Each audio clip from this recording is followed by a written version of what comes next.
escutava muito uma frase: no pain, no gain. Sem dor, sem ganho. Não existe vitória sem dor. E está tudo bem, porque todo mundo vai passar por essa jornada.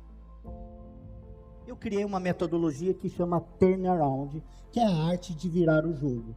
Mas por que dar a volta por cima? Por que virar o jogo? Eu, ao longo de 23 anos de empreendedorismo, ao longo de 31 anos de trabalho e com meus 10 anos de experiência internacional, eu entendi que o ser humano, seja no Brasil, no Japão ou em qualquer parte do planeta, ele é eterno insatisfeito. Ele sempre quer viver em outro patamar. Ele quer ter uma vida melhor, seja um carro, uma casa, ganhar mais dinheiro, mudar de profissão, mudar de vida, viajar pelo mundo. Nós somos eternos insatisfeitos. Então, independente da sua situação financeira, a sua situação profissional, nós podemos virar o jogo a todo momento e sempre dar a volta por cima. Isso significa que não é para mostrar para o meu vizinho, para a minha família, para ninguém, esse meu poder de reinventar, o meu poder de viver em outro patamar. Existe uma filosofia no Japão que fala, a filosofia Kaizen, do eu melhor a cada dia. Hoje ser melhor do que ontem e amanhã ser melhor do que hoje. Então nós devemos e temos que correr atrás dessa evolução contínua, dessa evolução permanente. Mas minha vida não começa... hoje sou empresário, minha empresa está presente em 12 estados, mais de 40 cidades, mas minha vida nem sempre foi assim. Eu nasci numa família muito pobre, que é diferente de humildade. Eu morei numa casa de barro até meus 19 anos de idade. Eu fui conhecer meu pai com 18 anos de idade. E com 9 anos de idade, eu tive o meu primeiro turnaround, que foi a minha primeira virada. Minha mãe acordava às 5 horas da manhã, ela ia para a roça e ela voltava entre 7 e 8 horas da noite. E naquele dia eu me recordo muito bem como se fosse o dia de hoje. Ela colocou um prato de feijão na mesa e ela empurrou o prato falando: come, filho, que esse feijão tá gostoso. Naquele momento, uma criança de 9 anos de idade, só estava eu e ela, eu falei: mãe, vamos comer junto. Ela empurrou o prato de novo na minha frente e começou a chorar. Naquele momento, com 9 anos de idade, eu entendi que não era a falta de fome. Eu entendi que uma mãe, quando ela tem filhos para sustentar, ela prefere dar comida aos filhos do que ela mesma comer.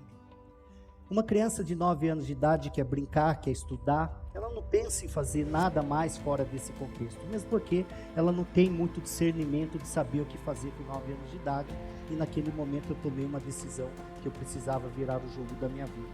Até meus 4 anos de idade a gente não tinha água nem energia potável. Minha mãe ia buscar água na bica, esquentava um fogão de lenha e dava banho em 4 crianças numa bacia de alumínio. Então eu cresci com aquele mapa mental de uma forma muito bem estruturada, que eu não podia mudar a minha origem, mas eu podia fazer do meu destino um destino diferente da minha vida. Então, com 9 anos de idade eu saí, pedi emprego, bati na porta de uma vizinha, ela deu a oportunidade de eu pegar leite, andava 2 quilômetros para ir, 2 quilômetros para voltar. Toda vez que eu entregava o leite, ela me dava uma moedinha. E essa moedinha eu conseguia comprar pão, conseguia comprar feijão, conseguia comprar algum tipo de alimento para levar em casa.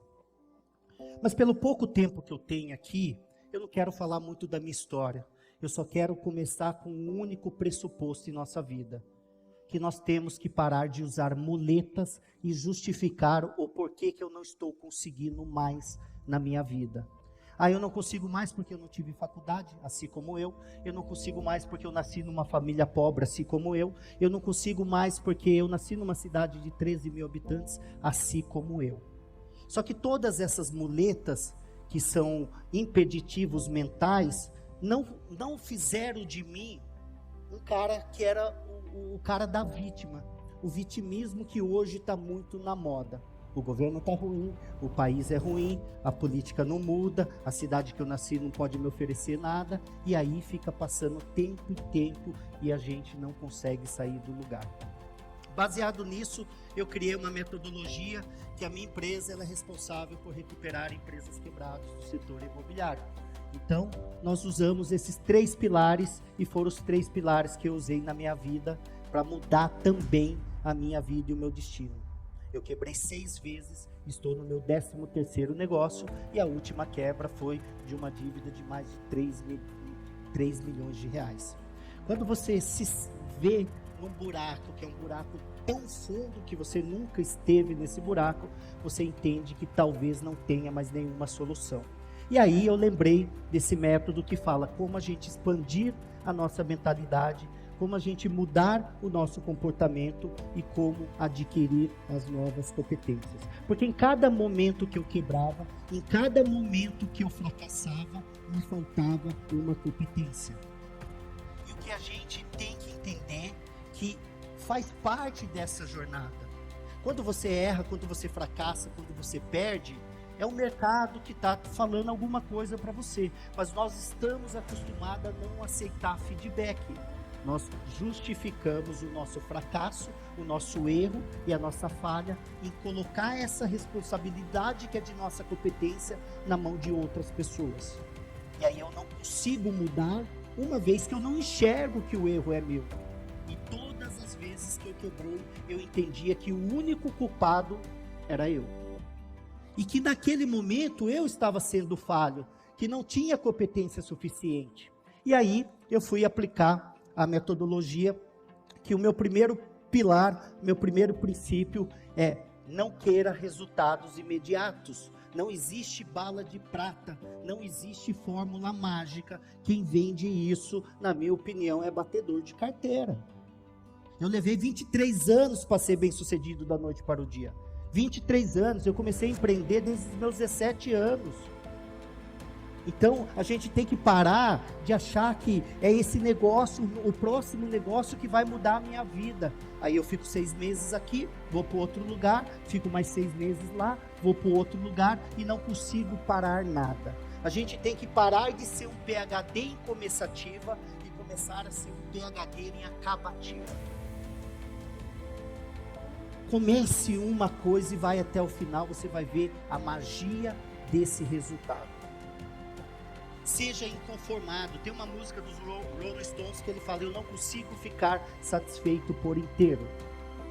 Bom não é bom, onde o ótimo é esperado. A gente se contenta com muito pouco. Eu estou ganhando isso, tá para pagar a conta, tá bom. Eu consegui esse emprego, mas esse emprego não era o que eu queria, mas tá bom. Eu estou ganhando esse dinheiro, eu tenho uma empresa, eu estou crescendo a cada 10 anos, a cada 5 anos, mas tá bom. E aí eu fico me contentando com o bom. E esse contentamento está baseado muito nas minhas referências. Se você não tem um outro mundo de experimentação, você sempre vai achar que aquilo que você tem é o suficiente. Que aquilo que você está conseguindo naquele momento é o máximo que você consegue.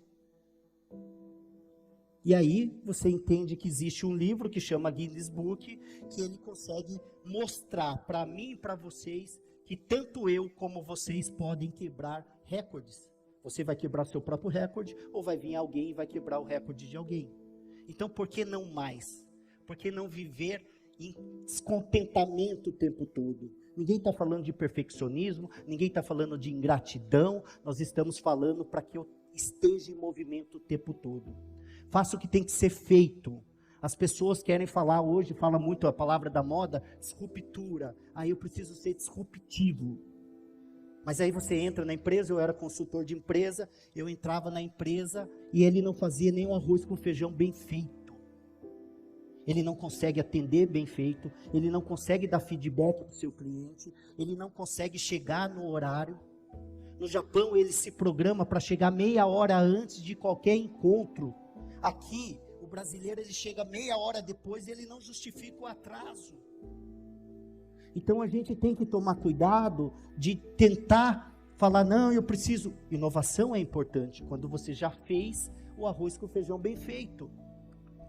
Foco, você pode ter 300 planos B, mas para atingir o plano A. Senão você vai ser um pato, que nada corre, voa e não faz nada bem. Você quer ser aquele cara polivalente, bacana, mas qual que é a sua especialidade? Qual que é a sua melhor especialidade que é percebido pelos outros, não percebido por você? Às vezes as pessoas falam, nossa, eu sou bom em vendas. E esses dias eu recebi lá uma proposta no meu Instagram, como aumentar o número de seguidores. Ele tinha 1.800 seguidores. Eu estava com 130 mil. Falei, acho que é eu que tenho que te ensinar, né?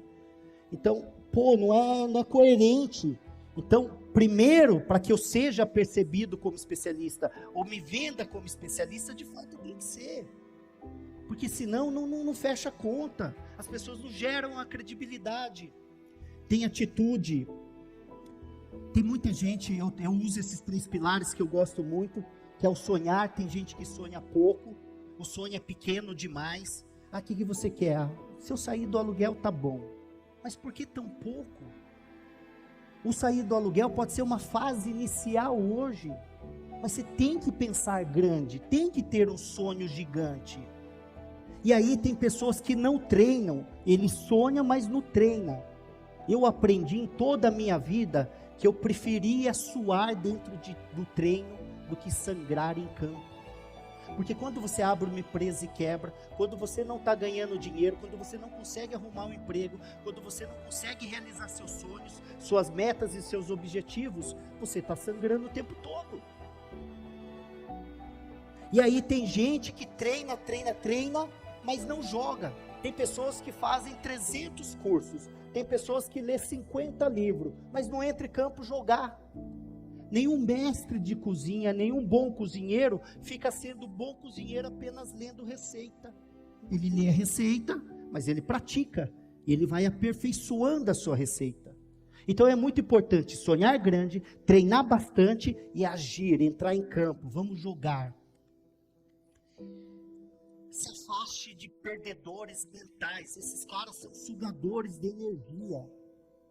Tem pessoas que só conseguem enxergar metade do copo vazio.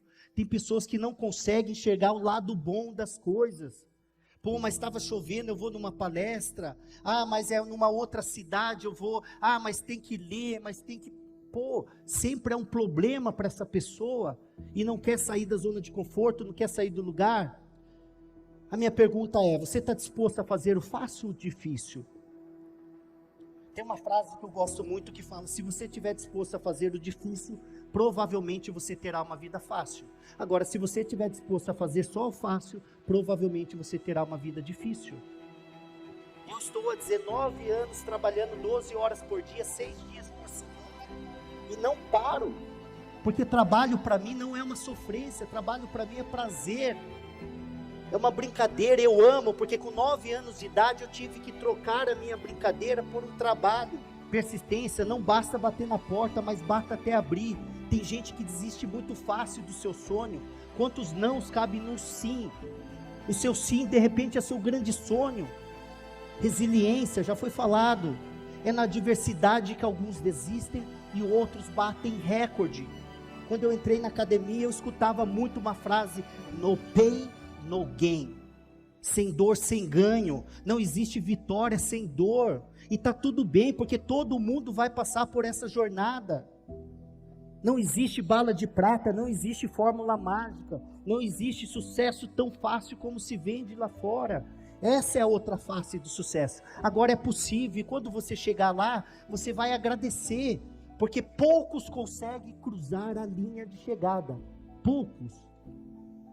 Qual foi a última vez que você fez algo pela primeira vez? Saia da zona de conforto, saia do seu quadrado, tenha brilho nos olhos. Tem gente que fala em vencer na vida como se fosse, eu quero vencer. Você está vibrando, qual a intensidade, qual é a vontade que você tem? Se você pegar todos os livros de décadas atrás, fala que aqui o vencedor, ele tem muita paixão pela vitória, pela conquista. É só você pegar o Ayrton Senna e pegar outros atletas de alta performance, entender qual que é a vontade que esse cara tem de entrar em campo e ganhar. Ele não entra para se ganhar, ganhou. Não, ele entra para ganhar. A gente tem que começar a entrar em campo para ganhar. Quando perder a aposta, não perca a lição. Não se preocupa quantas vezes você errou na sua vida. É no fundo do poço que nós encontramos grandes diamantes. As cicatrizes da vida, ela é bela. A diferença de uma pessoa de sucesso é que ela fracassou muito mais vezes que um indivíduo sem sucesso tentou. Então Tente outra vez e mais quantas forem necessário. Continue tentando até você conseguir. Não desista. As suas escolhas, nós já falamos. Tem gente que acha caro um livro de R$40, mas sai daqui e vai beber meia dúzia de cerveja e no outro dia está ferrado do mesmo jeito. Você está escolhendo fomentar o quê? Nada nessa vida é permanente. Um dia no chão, um dia de pé. Não existe gráfico reto. E acredite, você é melhor do que isso. Você pode. Eu tinha todos os indicadores para ser uma pessoa sem sucesso. Todos os indicadores. E eu venci. Você também pode. Meu livro, ele tem todos os princípios. Ele fala do poder de dar a volta por cima, que foi uma grande realização. E eu estou aqui finalizando, falando que a nossa maior fraqueza está em desistir. Se você tiver que desistir, desista de desistir. Desistir jamais. Essa é a única alternativa que você não pode deixar que isso incorpore na sua vida. E eu quero terminar com uma frase falando que um homem e uma mulher de moral nunca fica no chão. Reconhece a queda e não desanima. Levanta, sacode a poeira e dá a volta por cima. Meu muito obrigado.